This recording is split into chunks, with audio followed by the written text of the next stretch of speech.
Assalamualaikum warahmatullahi wabarakatuh. Waalaikumsalam warahmatullahi wabarakatuh.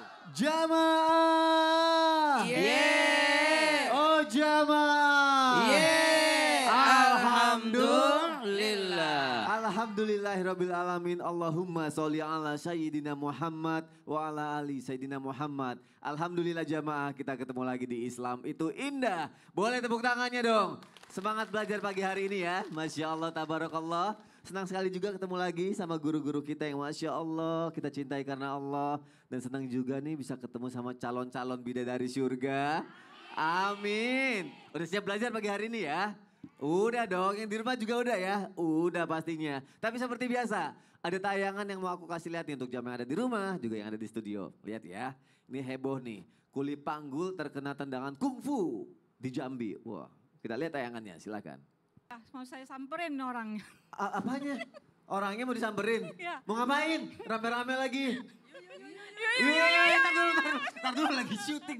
Saya juga, aduh. Ustaz tolong ini mau nyamperin orang tadi Ustaz. Ibu, Jauh. kalau ibu keroyokan berarti ibu kena kasus juga. Tuh. Kalau yang tadi itu karena mungkin lagi melatih latihannya dia. Iya, tapi Pernah lihat anak-anak yang sudah pintar naik sepeda? udah. Dia perlihatkan semuanya. Ah. Mungkin baru dilantik, naik sabuk kali mereka. Jadi menurut Ustaz gitu ya? Iya. Ya udah gini deh, Bu. Jangan emosi, kita duduk. Kita dengerin nih tanggapan Ustadz Maulana mengenai tayangan tadi gimana. Setuju nggak? Setuju. Setuju ya? Duduk ya. Ayo ibu-ibu silakan duduk. Silakan duduk Allah. lagi. Ustadz coba tanggapan Ustadz mengenai tayangan tadi gimana Ustadz ya? Ya baik. Silakan Ustadz Maulana. Ya. Masya Allah, Mas Soni. Izin Ustaz Bani dan Ustaz Sam. Bismillahirrahmanirrahim. Assalamualaikum warahmatullahi wabarakatuh. Waalaikumsalam warahmatullahi wabarakatuh. 26 Sya'ban, 3 hari menjelang Ramadan. Mudah-mudahan pelakunya tadi bisa minta maaf, minta ridho kepada orang-orang yang dizolimi tadi. Kalau Amin. tidak ikhlas, ini bahaya. Ingat ya, meskipun sudah menjadi atasan atau orang yang dipercaya, jangan sampai merendahkan dan menindas bawahannya. Ketahuilah, sekali lagi kita ingat pesan guru sekumpul yang beliau ambil rujukan dari hadis, bahwa ada 3 manusia yang tidak ada dosa kecil padanya. Semua jatuhnya sudah jadi dosa besar. Apa itu? Dosa dalam hal ini orang tua terhadap anak. Tidak ada dosa kecil, semua dosa besar. Karena sebagai teladan. Ada lagi, guru kepada murid. Guru itu sebenarnya sudah tidak ada dosa kecil, semua dosa besar. Karena jadi panutan. Jadi jangan pernah berbuat sesuatu kalau sudah menjadi titel sebagai orang tua, sebagai guru. Begitu pula sebagai atasan. Atasan itu hati-hati loh. Jadi teladan juga buat bawahannya. Harusnya memberikan contoh yang baik. Ya. Contoh yang baik. Pengayom. Maka ada salah, ada dosa, ada zolim. Maka kalau atasan berbuat sewenang-wenang, itu bukan lagi dosa, tapi di atasnya dosa. Aduh ya Namanya Allah. zolim. Zolim. Nah harusnya memberi contoh. Apalagi kalau kita lihat tayangan masih muda banget. Iya. Ya Allah. Berarti benar yang harus digarisbawahi itu yang tadi Ustadz Maulana bilang.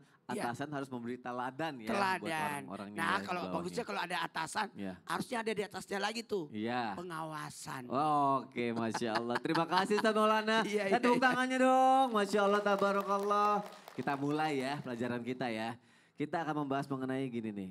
Kadang kita tuh suka menilai nikmat yang Allah berikan sama kita tuh kurang aja. Pernah gak kayak gitu? Atau selalu gak pernah apa yang seperti kita inginkan gitu ya. Terus jadinya kita gak bersyukur gitu. Bahkan semakin gak bersyukur, semakin gak dapat apa-apa. Ih, takut ya? Coba, takut gitu. Takut apa kedinginan. Makanya tema kita akan kita bahas ya hari ini. Bukan nikmat Allah yang kurang, tapi syukur kita yang hilang. Tepuk tangannya dong. Kita semangat untuk belajar pagi hari ini ya. Ada tayangan lagi nih. Ketika ditinggalkan orang yang disayang. Kita lihat tayangannya, silahkan.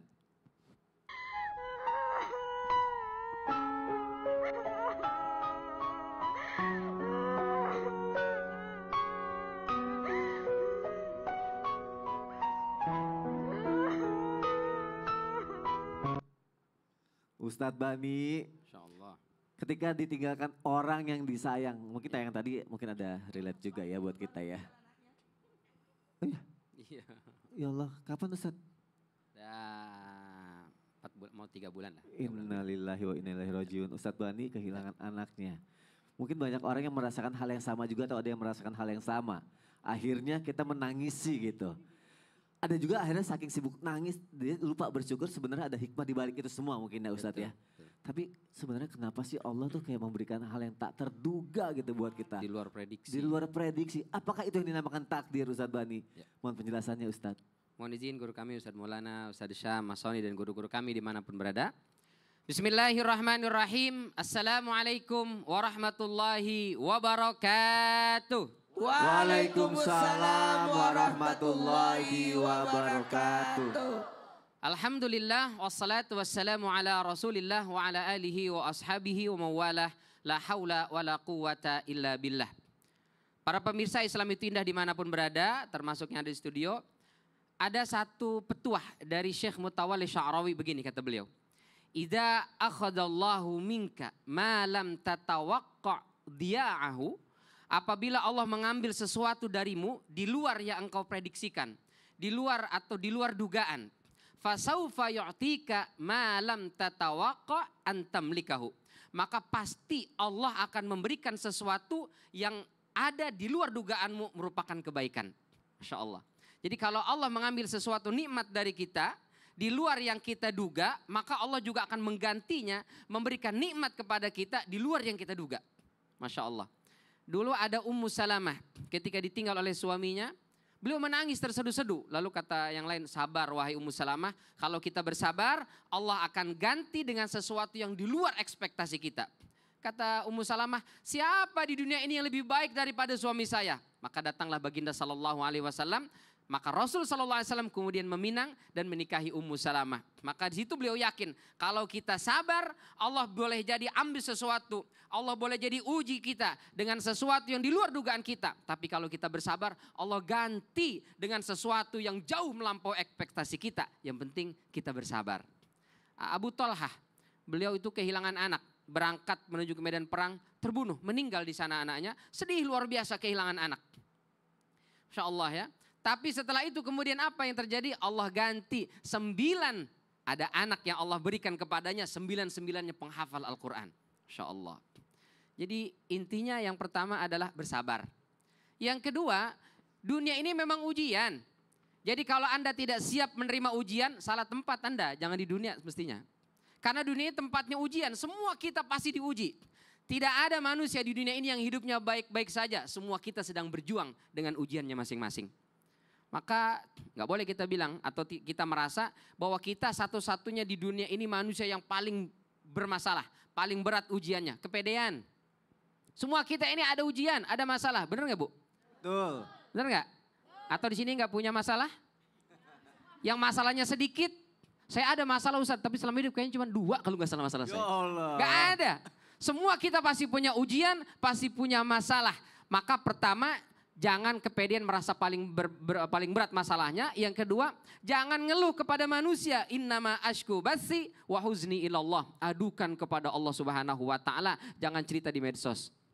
Curhat ya. Iya. Benar. Berusaha tetap tersenyum meski hati sedang terluka. Ya, ngelepin dibalas di medsos gitu ya. Tapi sedikit ya Ustadz. Ya. Tadi kan setiap ujian ada balasannya kebaikan. Betul. Boleh gak sih kita tungguin kapan ya kebalasan dibalas gitu? Betul, yang penting jangan ditungguin. Kalau Oh, ditungguin jadi kadang ditungguin. datang ya. Oh, gitu Saya udah ya? sebulan ujian, mana gak datang-datang Iya, balasannya gitu. nih. Jadi gak usah ditungguin ya. Sabar itu adalah tidak menunggu kecuali ridho terhadap ketentuan Allah Subhanahu wa taala. Masya Allah, terima kasih Ustadz Sama-sama. Bani. Tepuk tangannya dong untuk kita semua. Masya Allah, tabarakallah. Bicara masalah ujian tuh sebenarnya setiap orang pasti benar ngalamin kalau nggak mau diuji jangan di dunia gitu ya. Ustadz Syam, Yes, izin siap. aku mau nanya lagi gitu. Masalah ujian kadang ada orang yang suka ngeluh gitu dengan kayak kekurangan dalam dirinya gitu. Ada aja yang dikeluhin. Padahal dia lupa gitu. Dia bangun pagi tanpa dia minta Allah udah bangunkan. Masya Allah. Dia bisa bernafas tanpa diminta Allah udah kasih nafas Masya gitu ya. Allah, Alhamdulillah. Itu gimana caranya supaya kita bisa bersyukur dengan hal sekecil itu aja. Baik. Silakan Ustadz Syam. Bismillahirrahmanirrahim. Tabi guruku Ustaz Maulana, Ustaz Bani, Mas Soni serta guru-guru kami yang dimuliakan Allah Subhanahu wa taala. Al-Qur'an surah Al-Baqarah ayat 152. أعوذ بالله من الشيطان الرجيم Allah. فاذكروني أذكركم واشكروا لي ولا تكفرون.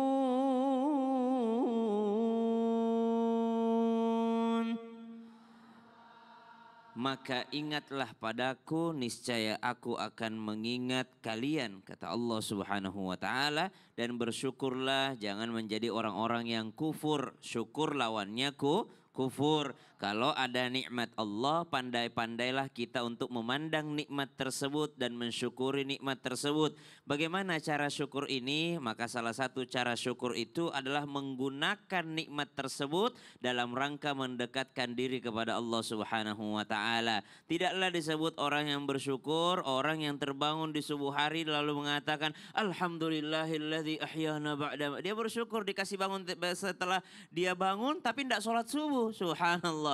Maka gunakan nikmat bangun itu untuk beribadah kepada Allah Subhanahu wa taala. Dapat rezeki nomplok tahun ini, alhamdulillah tahun ini dagangan saya laris. Belum bersyukur kalau belum keluar zakatnya. Seandainya sampai nisabnya, seandainya sampai haulnya, sudah dekat-dekat Ramadan, mari hitung-hitung berapa yang mesti dikeluarkan. Maka itu bentuk daripada bersyukur itu sendiri. Bagaimana caranya? Yang pertama tentu saja kita tidak akan pernah bisa beribadah, kan syukur itu adalah ibadah. Kita tidak akan pernah bisa beribadah kecuali atas pertolongan Allah. Ya Hayyu ya Qayyum birahmatika astaghith aslih li sya'ni kullah wa la takilni ila nafsi tarfat ain. Ya Allah, jangan lepaskan aku walaupun sekejap mata ya Allah. Bantu aku menjadi orang yang senantiasa beribadah, bantu aku menjadi hamba yang senantiasa bersyukur. Bagaimana cara bersyukur? Minta sama Allah supaya kita menjadi orang yang pandai bersyukur. Ada doanya dalam Al-Quran tuh, di antaranya surah Al-Ahqaf ayat 15. Rabbi auzi'ni an ashkura ni'mataka allati an'amta alai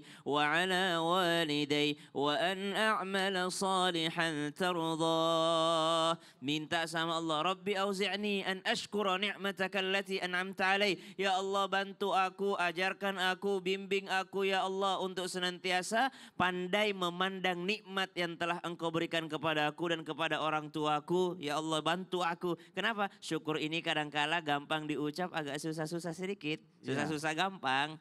Berarti itu sebenarnya syukur tuh apa yang kita terima, tapi ada juga yang kita keluarkan sebagai bentuk rasa syukur gitu. Bentuk syukurnya. Oh. Subhanallah. Saya ngasih Mas Sony, saya ngasih mobil. Iya. Tapi nggak pernah dipakai.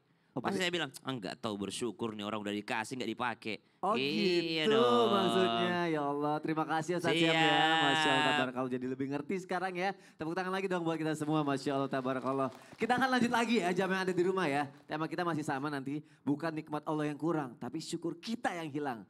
Kita akan lebih banyak bersyukur nanti. Tetap di Islam itu indah. Jamaah oh jamaah. Alhamdulillah. Alhamdulillah.